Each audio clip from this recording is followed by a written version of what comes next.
اس آیت میں مارنے سے مراد مسواک سے مارنا ہے، اور اس کے بعد کہا ہے کہ پس اگر وہ تمہاری اطاعت گزار بن جائے تو پھر انہیں ملامت اور سرزنش نہ کرو اور نہ ہی انہیں ایذا پہنچاؤ. تو یہ مسواک سے مارنا جو ہے، یہ اگر آپ غور کریں تو ایک قسم کا انتہائی بھرا غصے کا اظہار ہے اور کچھ نہیں. اور اس کے بعد جب مسواک سے مارنے کے ساتھ میں یہ بھی آ گیا کہ صاحب چوٹ نہ لگے اور خون نہ بہے اور ورم نہ ہو، تو ظاہر ہے کہ پھر وہ مسواک بھی شاید پیٹ پر ہی ماری جائے گی، ناک واک پر نہیں مارے گا. تو اس طریقے سے یہی وجہ ہوگی شاید کہ ترجمہ کرنے والوں نے مارنا اس کا ترجمہ کیا ہی نہیں ہے.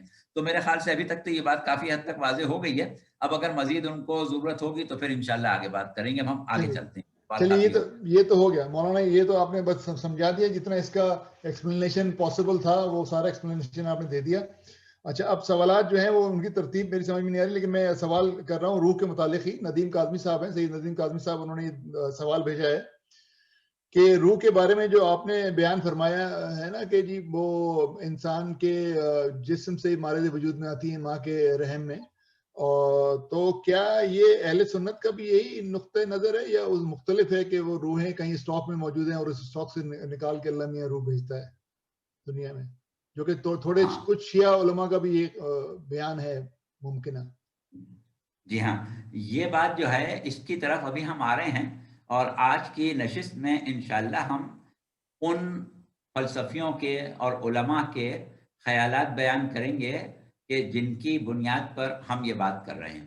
جہاں تک عام مسلمانوں کا تعلق ہے، ان کو اس سلسلے میں اول تو معلومات ہی بہت کم ہیں، اور جن کو ہیں بھی اس میں شیعہ علماء، شیعہ عوام اور شیعہ خواص سبھی یہ سمجھتے ہیں کہ عالم ارواح کا وجود ہے اور روحیں خلق نہیں ہوتی ہیں، بس ایک دفعہ کبھی خلق ہوئی تھیں، وہیں سے روحیں آتی ہیں.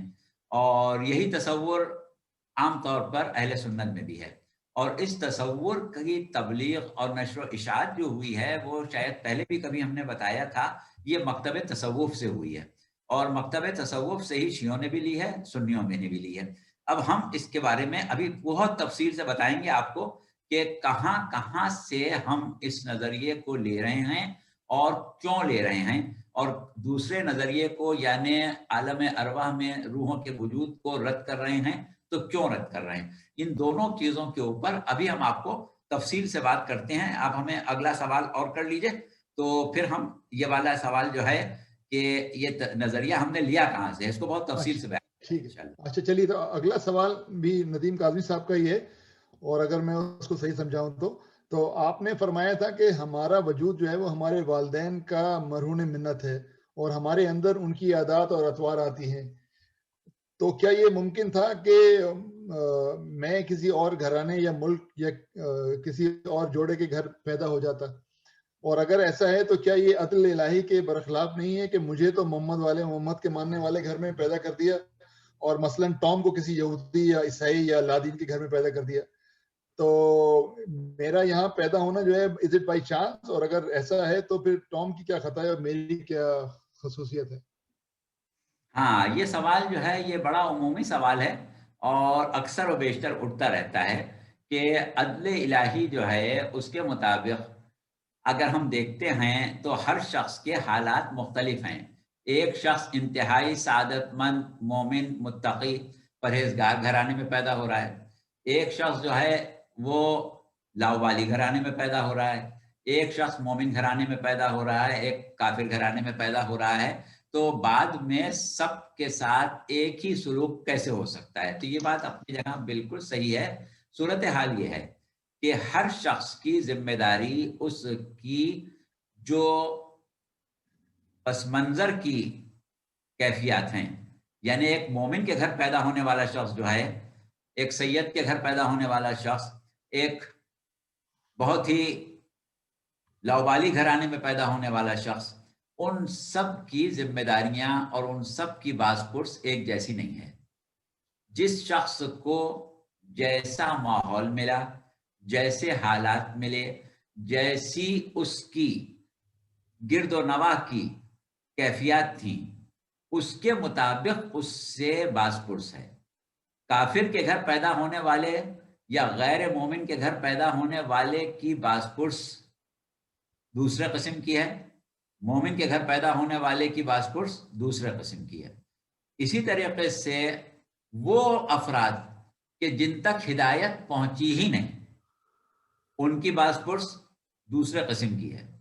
وہ لوگ کہ جو دیوانے ہیں، خبط الحواس ہیں، یا اتنے کم عقل پیدا ہوئے ہیں کہ ایمان اور کفر کو سمجھنے کی صلاحیت ہی نہیں ہے، ایسے لوگوں کی باز پرس دوسرے قسم کی ہے۔ ہدیہ کے دیوانوں کی تو باز پرس ہے ہی نہیں، وہ ان کا مسئلہ ایک الگ ہی ہے بالکل۔ تو اس حساب سے عدل کا جہاں تک تعلق ہے وہ یہ ہے کہ جو نظام کائنات چل رہا ہے علت و معلول کے حساب سے، اس کے مطابق تو انسان جہاں کہیں بھی ہے، جس حال میں بھی ہے، اس کی نسل آگے بڑھے گی۔ لیکن اس کے بعد جب وہ منزل آزمائش پر آئے گا تو اس کے حالات کے مطابق ہی اس کی باز پرس ہے۔ ایسا نہیں ہے کہ جو کچھ مومن گھرانے میں پیدا ہونے والے سے جس طریقے سے سوال کیا جائے گا اسی طریقے سے کافر سے بھی سوال کیا جائے گا، ایسا بالکل نہیں۔ نہیں، لیکن جو کافر گھرانے میں پیدا ہوا ہے، جو یہودی عیسائی گھرانے میں پیدا ہوا، وہ تو جنت میں جانے کا اس کے بعد تو چانس ہی نہیں ہے نا کوئی۔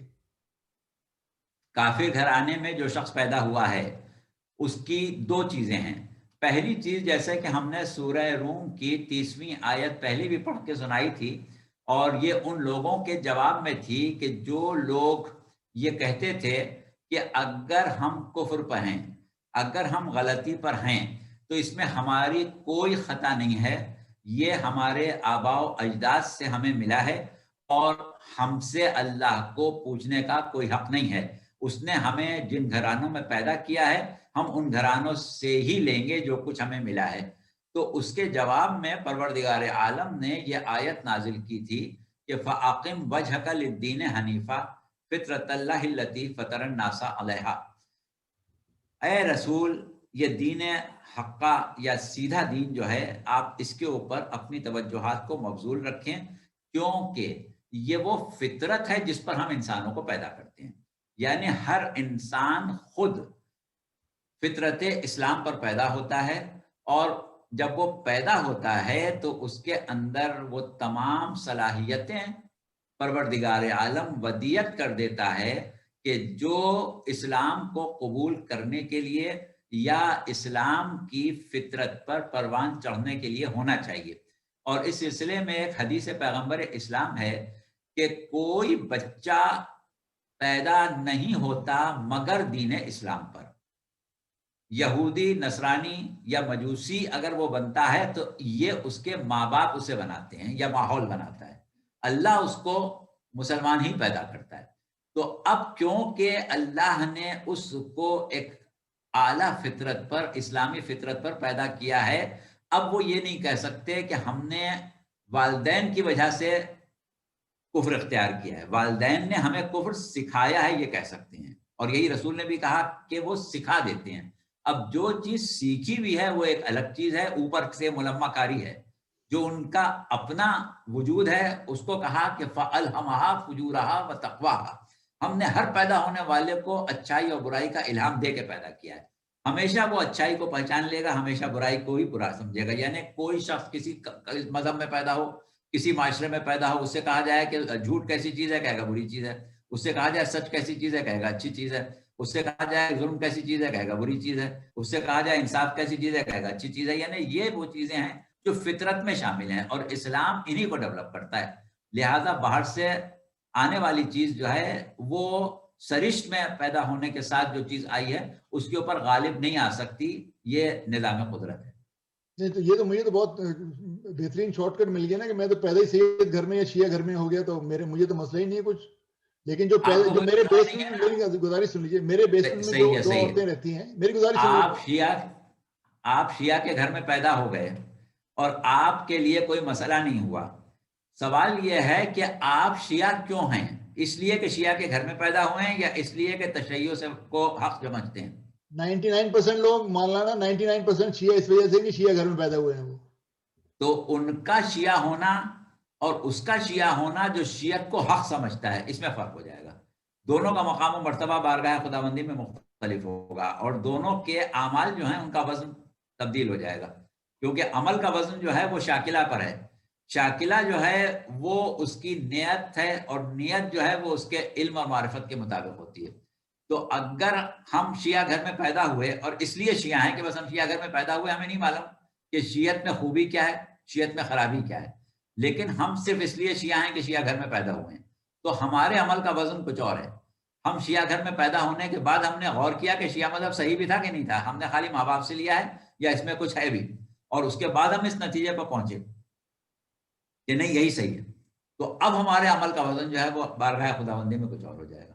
اچھا، میں زیادہ بحث نہیں کرنا چاہ رہا اس پوائنٹ کے اوپر، لیکن ایک آخری نقطہ جو ہے وہ یہ ہے کہ میں شیعہ گھر میں پیدا ہونے کے بعد ہی پہچانوں گا نا کہ شیعہ مذہب حقائق نہیں ہے. جو میری بیسمنٹ میں جو عورت رہتی ہے وہ تو شیعہ پیدا نہیں ہوئی، تو اس کو کیا پتا کہ مذہب حقہ شیعہ ہے کہ نہیں ہے؟ اس کو یہ تو معلوم ہے کہ شیعہ بھی ایک مذہب ہے. ممکن ہے نہ معلوم ہو. بات یہ ہے کہ اگر اس کو یہ معلوم ہی نہیں کہ دنیا میں کوئی ہمارے علاوہ بھی مکاتب فکر ہیں، تو یہ تو علامت اس بات کی ہے کہ اس کا جو معیار عقلی ہے وہ کمزور ہے. اگر معیار عقلی اس کا کمزور ہے تو پھر اس کا حساب کتاب اسی عقل کے مطابق ہوگا. اگر اس کا معیار عقلی، اس کی قوت مشاہدہ، اس کی جنرل نالج ایسی ہے کہ اس کو معلوم ہے کہ اور مکاتب فکر موجود ہیں، تو اب اس کا دینی اور شرعی فریضہ ہے کہ وہ تحقیق کرے وہاں تک جہاں تک اس کا علم اور اس کی عقل کام کرے. اور اس کے بعد اگر وہ ایک نتیجے پر پہنچ گیا، خواہ وہ غلط نتیجے پر پہنچ گیا، لیکن اس نتیجے پر پہنچنے کے بعد اس نے غلط کو صحیح سمجھ کے اختیار کیا، اس کی صورت کچھ اور ہے. اور ایک شخص یہ کہ ہٹ دھرمی میں غلط کو صحیح مان رہا ہے، اس کی صورت کچھ اور ہے. اور ایک شخص جس نے حق کو حق مان کے اسے قبول کر لیا، اس کی صورت کچھ اور ہو جائے گی. اچھا چلیے، یہ تو ہو گیا. اب اگلا سوال جو ہے وہ میرے خادم کا ہی ہے. آپ نے فرمایا تھا کہ روح انسانی جسم سے ہی مارد وجود میں آتی ہے. پہلے تیسرے چوتھے مہینے میں ماں کے رحم میں روح جو ہے اس میں امر الہی سے اس کے اندر وہ روح جو ہے وہ پیدا ہوتی ہے یا جو بھی.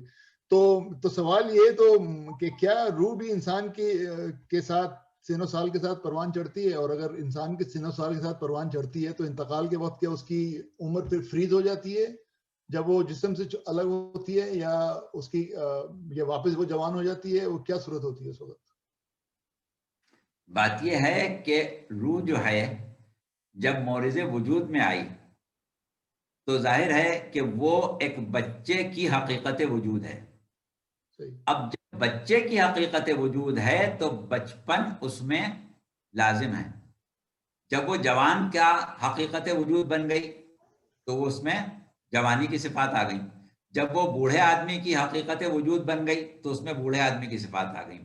جب وہ جسم انسانی سے الگ ہو گئی تو اب وہ جس عالم میں ہے اس عالم میں وقت نہیں ہے.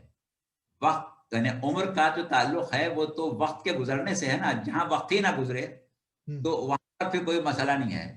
اس کی مثال اللہ نے قرآن میں دی ہے. سورہ بقرہ کی آیت ہے 259 اور اس میں کہا گیا ہے کہ یا اس شخص کی طرح جسے اللہ نے 100 سال کی موت دے دی، 100 سال تک موت دے دی. اب یہ تاریخوں کے حساب سے واقعہ ہے جناب عزیر کا یا جناب آرمیہ کا، یا ممکن ہے کہ دونوں کے ساتھ یہ واقعہ پیش آیا کہ وہ گزر رہے تھے ایک مقام سے جہاں پر ایک بستی اجڑی ہوئی تھی. تو انہوں نے اللہ سے کہا کہ پروردگار یہ سب مر گئے ہیں اور اب یہ دوبارہ زندہ ہوں گے، کیا ہوگا، کیا ان پر گزرے گی؟ تو پروردگار عالم نے ان کو موت دے دی.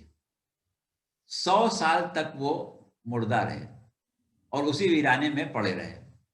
100 سال بعد اللہ نے ان کو دوبارہ زندہ کیا. جب دوبارہ زندہ کیا تو ان سے پوچھا کہ اس حال میں کب تک رہے، کتنی دیر رہے؟ تو انہوں نے جواب میں کہا کہ 1 دن یا دن کا کچھ حصہ. تو اللہ نے کہا نہیں، بلکہ تم 100 سال اس حال میں رہے ہو. یعنی وہ 100 سال وہ تھے کہ جس میں وہ عالم برزخ کے اس مقام میں تھے جہاں احساس سے حیات ان سے لے لیا گیا تھا. اب اس کے بعد جب ان سے کہا گیا کہ تم اپنے کھانے پینے کی چیزوں کو دیکھو، تو کھانے پینے کی غذا جو وہ گھر سے لے کے نکلے تھے اللہ نے اس کو بھی محفوظ رکھا تھا امتداد زمانہ سے، لہٰذا وہ غذا اسی طرح تازی تھی۔ اب ان کا شک جو تھا ظاہر ہے اور بڑھ گیا کہ میں تو تھوڑی دیر کے بعد سو کے اٹھ بیٹھا ہوں، کھانا بھی ویسے ہی رکھا ہے۔ تو اللہ نے کہا اچھا اب اپنے گدھے کو دیکھو۔ گدھے کو دیکھا تو پتہ چلا کہ ہڈیاں تک گل سڑ کے ختم ہو چکی ہیں۔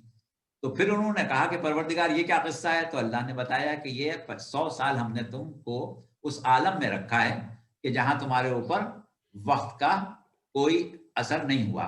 اور صورت یہ ہوئی کہ ان کے جڑواں بھائی تھے، ان کی عمر 150 سال ہو گئی اور ان کی عمر 85 سال تھی۔ یہ 50 سال کے تھے، وہ 150 سال کے تھے۔ تو یہ بات قرآن میں اس طریقے سے واضح کر دی گئی ہے کہ وہ عالم برزخ کہ جہاں وقت نہیں گزرتا ہے، وہاں پر روح کے اوپر کوئی عمر کا اثر ہونے کا سوال نہیں پیدا ہوتا۔ تو تمام روحوں کی ایج ایک ہی ہوگی؟ ہاں، پھر ایج ایک ہی ہوگی۔ یعنی صورت یہ ہے کہ شباب جو ہوتا ہے، جوانی جو ہوتی ہے، وہ عمر کا کمال ہوتا ہے، کیونکہ جب انسان بچہ ہے تو ابھی اس میں ارتقاء کی گنجائش ہے، اور جب جوانی گزر چکی ہے تو ارتقاء جو ہے وہ دوبارہ تنزل کی طرف جا رہا ہے۔ جہاں تک جانے کی گنجائش، کلائمیکس، جو بھی آپ اس کو کہیں، کہ انتہائی نقطہ جو ہے وہ عالم شباب ہوتا ہے، جوانی ہوتی ہے۔ اب اگر ایک شے اپنے کمال پر ہے تو وہ ہمیشہ جوان ہوگی۔ اگر اللہ کسی شے کو اس کے کمال پر باقی رکھنا چاہے تو جوانی پر باقی رکھے گا، اور کمال پر خلق کرنا چاہے تو جوانی پر خلق کرے گا۔ تو اب روح جو ہے، کیونکہ وہ حقیقت وجود ہے، تو جس شخص نے اپنے نفس کو اتنا پاکیزہ رکھا ہے کہ بارگاہ خداوندی میں اس کے کمال کو بقا دے دی جائے، تو وہ جوان ہی ہوگا۔ اور اگر ایسا نہیں رکھا ہے تو پھر جیسی اس کی کیفیت ہے، جتنا اس میں ذوف ہے اتنا ذوف اس کے ساتھ منسلک رہے گا ہمیشہ۔ اچھا چلیے، اچھا دوسرا سوال جو ہے اسی سے لنکڈ وہ یہ ہے کہ شاید ہم نے پہلے بھی ذکر اس پہ ڈسکس کیا تھا کہ روح کا کوئی جینڈر نہیں ہوتا، کوئی جنس نہیں ہوتا، روح کا کوئی جنس نہیں ہے، کوئی جینڈر، کوئی سیکس نہیں ہے روح کا۔ جی جی، تو ایسا بالکل نہیں ہے۔ جیسا کہ ہم نے کہا کہ روح جو ہے وہ حقیقت وجود ہے، تو اب ایک مرد کی حقیقت وجود جو ہے وہ مردانہ ہے، اور ایک عورت کی حقیقت وجود جو ہے وہ نسوانی ہے۔ جسم کا فرق جسم کے ساتھ ہے، اور روح کا فرق روح کے ساتھ ہے۔ ایک عورت جب سوچتی ہے تو اس کی سوچ میں نسوانیت ہوتی ہے، اور مرد جب سوچتا ہے تو اس کی سوچ میں، اس کی فکر میں مردانگی ہوتی ہے۔ بچہ سوچتا ہے تو اس کی سوچ میں بچکانہ پن ہوتا ہے، بوڑھا سوچتا ہے تو اس کی سوچ میں بوڑھا پن ہوتا ہے۔ تو اس اعتبار سے ہماری سوچ، ہماری فکر، ہمارا فہم و فراست اور ہمارے جذبات و احساسات جو ہیں ان کا تعلق ہماری سیکس سے ہے، ہمارے مرد ہونے سے یا عورت ہونے سے۔ ہم کہتے ہیں نا کہ عورت جو ہے وہ اس کا دل کمزور ہوتا ہے، تو دل کمزور ہونے کا مطلب تو یہ نہیں کہ جسم والا جو ہارٹ ہے وہ کمزور ہوتا ہے، بلکہ جسم کا جو دل ہوتا ہے وہ تو عورت کا زیادہ مضبوط ہوتا ہے، کیونکہ عام طور پر ہارٹ فیل جو ہوتا ہے وہ مردوں کو ہوتا ہے، عورتوں کو نہیں ہوتا۔ بلکہ وہ ایک صاحب ہمارے باس تھے، وہ کہا کرتے تھے کہ عورت ہارٹ فیل کراتی ہے، مرد کو ہوتا ہے۔ تو حالانکہ یہ کہ عورت جو ہے اس کا دل تو مضبوط ہوتا ہے، یہ والا جسمانی دل، لیکن وہ روح کا دل جو ہے وہ کمزور ہوتا ہے۔ اچھا اب یہ مجھے بتائیے کہ اور یہ بھی میرے خیال سے ترجمے میں کچھ مسئلہ رہا ہوگا کہ ہر وقت ذکر کیا گیا ہے کہ تمہیں 70 حوریں ملیں گی یا 5 حوریں ملیں گی یا 10 حوریں ملیں گی جنت میں، تو یہ حوریں کا تو ہم سیکس اسیوم کرتے ہیں کہ فیمیل ہے وہ، تو حور جو ہے وہ اول تو ان کی کوئی حقیقت موجود بھی ہے کہ وہ صرف دل کے بہلانے کو غالب یہ خیال اچھا ہے؟ ہاں، یہ جو آپ کا سوال ہے نا، اس کا ہم جواب آپ کو ابھی دیتے ہیں۔ بات یہ ہے کہ ہم ابھی یہ چاہ رہے ہیں کہ عالم دنیا، موت اور عالم برزخ یہ مکمل طور سے واضح ہو جائے۔